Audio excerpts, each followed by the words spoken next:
Friends, कैसे हैं सारे। मैं अंजुम आपको सुना रही हूँ अपने नावल प्यार है या सज़ा की स्टोरी। तो जहाँ से मैंने कल इसे छोड़ा था वहीं से आगे बढ़ाती हूँ और करती हूँ कहानी को शुरू। लेकिन उससे पहले जो नए सुनने वाले हैं उनसे रिक्वेस्ट करती हूँ कि चैनल को प्लीज़ लाइक शेयर सब्सक्राइब ज़रूर कर लें। तो आपका ज़्यादा वक्त ना लेते हुए करती हूँ कहानी को शुरू। तो सुनिए, सरिता की लाइफ में अब क्या होने वाला है और सागर की लाइफ में क्या होने वाला है। सरिता और माधुरी प्रेम के बारे में बात कर रही होती हैं। माधुरी की लाइफ में भी एक प्रेम नाम का युवक आ गया है जो उससे शादी करना चाहता है। तो सरिता बोली, क्या ऐसे लोग भी इस दुनिया में हैं माधुरी? यकीन नहीं होता। माधुरी बोली, हाँ सरिता, वो ऐसा ही है।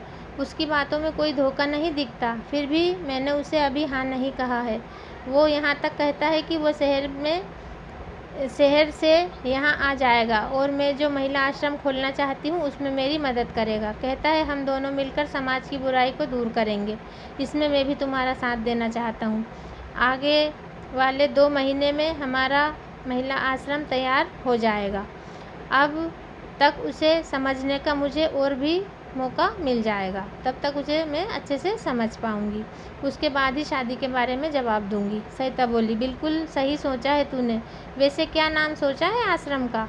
माधुरी बोली, आश्रय, बेसहारा औरतों का आश्रय। इस तरह समाज सेवा करके मेरे पाप का भी प्रायश्चित हो जाएगा और सेठ को भी इसका पुण्य मिलेगा। सरिता, मुझे विश्वास नहीं होता कि वक्त इस तरह भी बदल सकता है। माधुरी असमंजस से बोली। सरिता खुश थी माधुरी के लिए। ऊपर वाले को शायद उसका दूसरों के लिए जीने का अंदाज पसंद आ गया था, तभी तो किस्मत बदल दी थी उसने माधुरी की। माँ सच ही कहती है कि बुरे दिनों का अंधेरा ज़्यादा समय तक नहीं रहता। सुख का सूरज जरूर उगता है दुख के अंधेरे को मिटाने के लिए। माधुरी जाने लगती है। जाते जाते बोली, तो फिर संडे को मिलती हूँ। हमारे होने वाले जीजू को देखने में भी आऊँगी। तेरे बिना बुलाए ही आ जाऊँगी, समझी तू? और हंसते हुए चली जाती है। सूरज डूब रहा था। सरिता फिर उदासियों में गुम थी। चंपा के पेड़ से बोली, देख रहा है ना तू आज कितनी मजबूर हूँ मैं। तू भी चुप है, कुछ नहीं कहेगा। तू तो जानता ही है मैं अपना दर्द किसी से नहीं कह सकती। मैं हार गई हूँ चंपक लाल। प्यार करने की क्या खूब सज़ा दी है सागर ने। मेरे प्यार को सज़ा बना दिया है। ये प्यार है या सज़ा है? क्यों मजबूर होता है इंसान इतना? तू ही बता, कितनी घुटन होती है ऐसी ज़िंदगी से। इससे तो मौत ही बेहतर है। आ जाए तो हंसकर गले लगा लूँ। इस ज़िंदगी का बोझ नहीं उठाया जा रहा मुझसे, नहीं उठा पा रही हूँ मैं इस बोझ को। काश मैं माँ बाबा की बेटी नहीं होती। काश मैंने सागर से इस कदर प्यार न किया होता। इतनी बड़ी दुनिया में क्या एक मैं ही थी जिसे कान्हा ने इतनी बड़ी सज़ा दी है? पहले सागर चला गया और अब बाबा की ज़िंदगी के लिए मुझे शादी के लिए हाँ करनी पड़ रही है। कैसे निभा पाऊँगी बेटी और पत्नी का फ़र्ज़? मुझे मेरे संस्कार मजबूर कर रहे हैं। क्यों मैं विरोध नहीं कर पा रही हूँ? वही करना पड़ रहा है जो मैं नहीं करना चाहती। तू ही बता, कैसे बोझ उठाऊँ इस बेमतलब की ज़िंदगी का? और रो पड़ी सरिता। कोई कंधा ऐसा न था जिस पर वो सिर रख कर रो सकती थी। अपना दर्द चंपा के पेड़ को सुना रही थी। वो भी खामोश था आज तो। चबूतरे पर फूल बिखरे पड़े थे, कुछ ताज़ा और कुछ मुरझाए। भीनी भीनी महक आ रही थी। काश इंसान भी इन फूलों की तरह ही बेगरज होता, जैसे फूल हमेशा महक लुटाते हैं बिना किसी गरज के। लेकिन इंसान तो अपनी फितरत से ही मजबूर जो ठहरा। ईश्वर ने उसे सोचने और समझने की शक्ति दी, लेकिन गम बर्दाश्त करने की ताकत नहीं दी। जो बिना आहें भरे गमों का बोझ उठा पाता। हमेशा से ही कमज़ोर रहा है इंसान। उसे सहारा चाहिए, हमेशा सहारा चाहिए। बचपन से बुढ़ापे तक। बचपन में माँ बाप, जवानी में साथी और बुढ़ापे में औलाद। इन सहारों के बिना वो नहीं जी सकता। दिन गुजरते वक्त नहीं लगता, और वक्त लगता भी कहाँ है। खुशी के हों या गम के, गुजर ही जाते हैं। हर दिन जो सूरज उगता है वो डूबता भी है। कल संडे है, साहिल आएगा ज़रूर। माँ बाबा हाँ कर ही देंगे, वो जानती है। इसलिए साहिल उन्हें इम्प्रेस कर लेगा और उसे खुद को नॉर्मल रखना होगा। अनचाही ही सही, लेकिन खुशी जाहिर करनी होगी। सरिता मन ही मन फैसले कर रही थी। प्रेमा सुबह से ही तैयार होने लगी थी। सरिता भी उसकी मदद करवाती है रसोई में। प्रेमा खुश है। सरू बेटा, दीदी कह रही थी वो बड़े अमीर लोग हैं, हमारी तरफ से कोई कमी नहीं रहनी चाहिए। सरिता सीरियस होकर बोली, माँ आप टेंशन ना लें और कोई दिखावा करने की कोई ज़रूरत नहीं है। हम जैसे हैं उन्हें वैसे ही हमें अपनाना होगा। हम अपनी हैसियत से ज़्यादा उनके लिए कुछ भी स्पेशल नहीं करेंगे। प्रेमा सरू को गले लगाती है। मेरी सरू तो वाकई बड़ी हो गई है, बिल्कुल अपने बाबा की तरह स्वाभिमानी भी। जा अब तू तैयार हो जा, वो लोग दोपहर तक आने वाले हैं।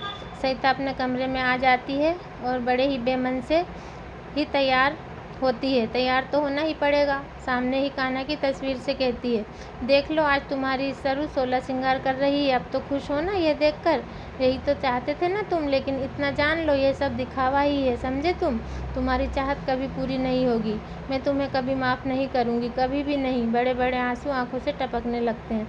उन्हें पहुँचकर बरामदे में सुभाष के पास आकर बैठ जाती है। बाबा आप ठीक तो हैं ना? सुभाष धीरे से सरिता के हाथ अपने हाथ में लेकर बोला, सरू बेटा हो सके तो मुझे माफ़ कर देना, तुम्हारी पढ़ाई का सपना पूरा ना हो सका मेरी वजह से। अब मैं क्या करूं, ऊपर वाले ने मोहलत ही नहीं दी। यदि ऐसा ना होता तो इतनी जल्दी मैं तुम्हारी शादी कभी नहीं करता। बाबा प्लीज़ ऐसा मत कहिए, मुझे आपसे कोई शिकायत नहीं है और आप बिल्कुल ठीक हो जाएंगे। मेरा दिल कहता है आपको कुछ भी नहीं होगा। सरिता ने कहा, मेरी दुनिया की सबसे प्यारी बेटी है तू, सुभाष कहकर सीने से लगा लेता है। उसकी आंखें नम हो जाती हैं। तूने हमेशा अपने बाबा का सर इज्जत से ऊंचा किया है सरू। मैं बहुत खुश हूँ, बहुत ही ज़्यादा खुश हूँ। और सरिता को अपने गले लगा लेता है। सरिता के घर के आगे 2 चमचमाती कार आकर रुकती हैं। एक कार से साहिल और शालिनी उतरते हैं और दूसरी से मोहिनी और पूनम। सरिता ने देखा, ड्राइवर दरवाज़ा खोलता है। मोहिनी बड़े स्टाइल से पूनम के साथ आ रही है। अमीरी की जीती जागती तस्वीर लग रही थी मोहिनी देवी। महंगी sari, sleeveless blouse, beauty parlour में संवारे बाल, महंगे परफ्यूम की महक यहाँ तक आ रही थी। इस उम्र में यह बनाव श्रृंगार सच में कुछ ज़्यादा ही मॉडर्न है। सरिता देखकर समझ जाती है। सरिता महसूस कर रही थी उसका छोटा सा घर उन्हें पसंद नहीं आएगा, लेकिन साहिल की खुशी चेहरे पर साफ झलक रही है। खिला खिला जा रहा है साहिल। पूनम उन्हें लेकर अंदर आ जाती है।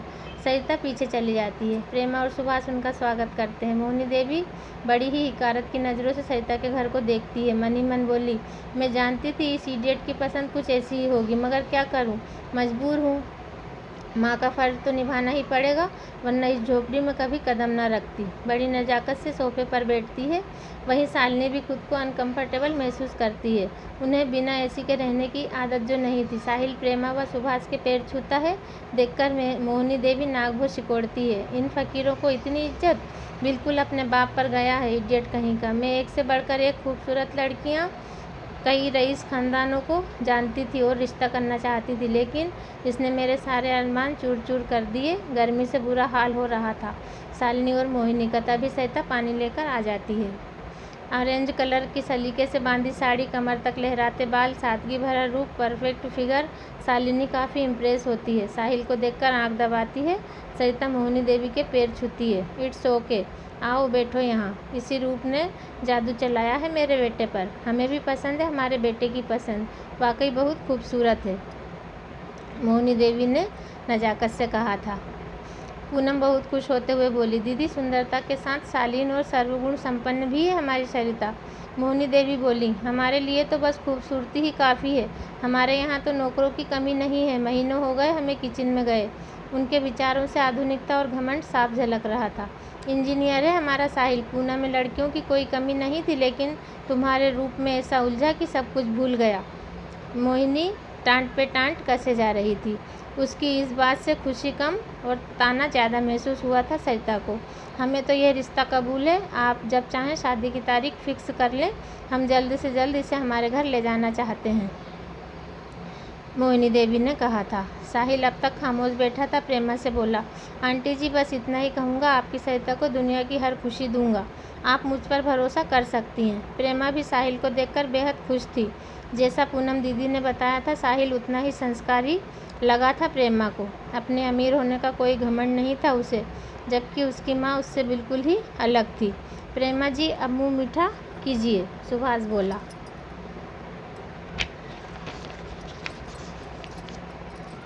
फिर मिठाई ले आई प्रेमा। पूनम ने अपने हाथों से सबको मिठाई दी। सुभाष थोड़ा सीरियस होकर बोला, देखिए बहन जी, हम आप लोगों की बराबरी के नहीं हैं। हमारी दौलत सिर्फ हमारी सरिता ही है। साहिल बीच में ही बोल पड़ा, अंकल इस बात की आप बिल्कुल भी फिक्र ना करें। मुझे आपसे सिर्फ सरिता चाहिए और साथ में आप लोगों का प्यार और ढेर सारा आशीर्वाद।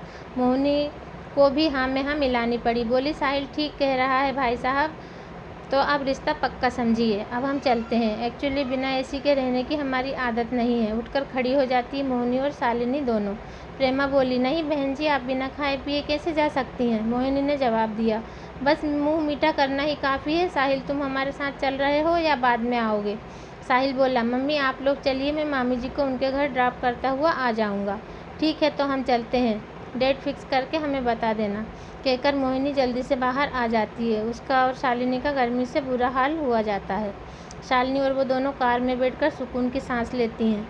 ओह गॉड, अब राहत मिली। चलो ड्राइवर जल्दी चलो। सरिता समझ गई थी कि उनका व्यवहार देखकर साहिल ठीक ही कहता है, लेकिन साहिल उनसे पूरी तरह अलग है। वो उठकर अपने कमरे में आ गई थी।